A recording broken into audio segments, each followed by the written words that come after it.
guys. Hey. I just bought a 2011, gently used 2011 Lincoln Navigator, and it has what I believe to be a blend door clicking sound. When you first turn on the key, it clicks about 5 or 6 times. And I found some YouTube videos that mimic the problem exactly, saying it's the blend door motors. Apparently there's 2. I've replaced them both with Motorcraft motors, and it's still doing the exact same thing. There's 4. He didn't want to hear that, Russ. He didn't want to hear that, Does Russ. it have dual temp zone, left and right? Yes. Then it has a mode door motor. And just explain what each one does. Yep. And then it has 2 temp door motors. And then it has a recirculation door motor. And the mode door goes from foot to face to defrost. That's what moves you up to defrost all the way down to your feet. Then temp, there's a one for the left, one for the right. And they're one at the top of the box, one at the bottom box, right in the middle. And one of them you have to remove the entire dash to replace. So you didn't do it.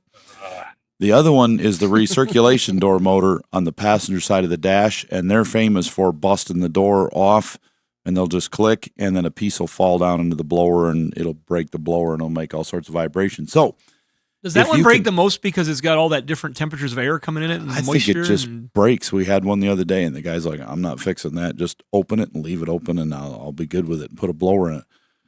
But switch it from face to floor to defrost. Make sure that works good.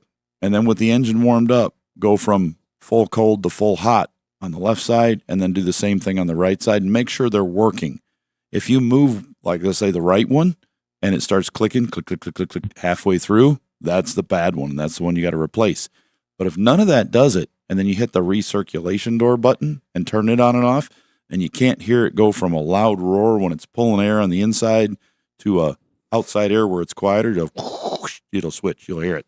If that doesn't do it, it's probably that recirculation door. And in the open position, you're fine, but it won't cool quite as well. You might need that.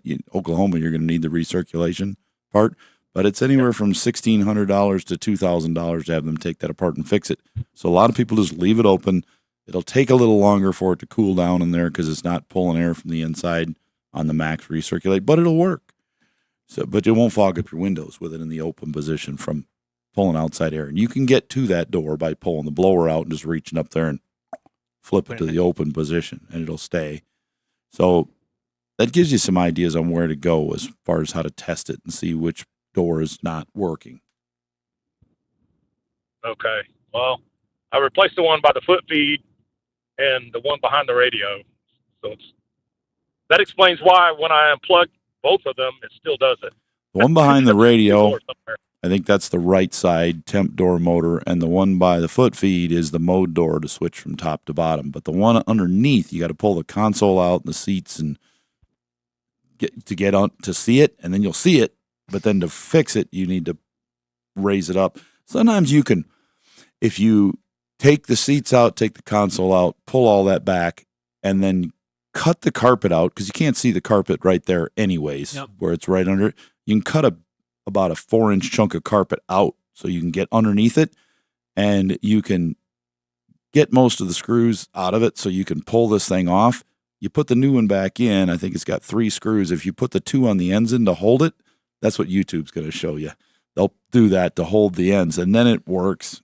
Somebody will have a video, recirc door hack. Yeah, so they'll do that. We don't suggest that because when you do it that way, if it does move, it'll break the door, and then you got to pull the whole dash anyways.